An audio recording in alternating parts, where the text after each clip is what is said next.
দুইটার সময় তওবা করে লাভ নাই। একটা হচ্ছে মৌতের যন্ত্রণা শুরু হয়ে গেলে, মৃত্যুর যন্ত্রণা শুরু হয়ে গেলে আগে পা থেকে শুরু হয়ে আস্তে আস্তে গলার দিকে আসে।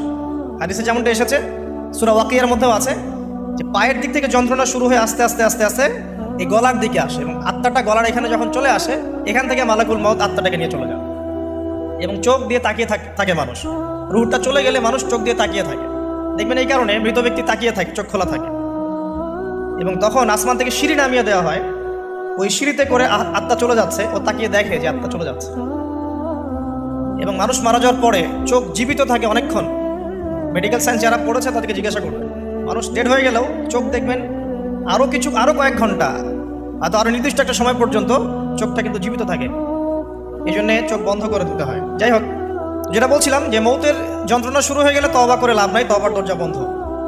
আর পশ্চিম দিক থেকে সূর্য উঠে গেলে তওবা করে লাভ নাই, তওবার দরজা বন্ধ।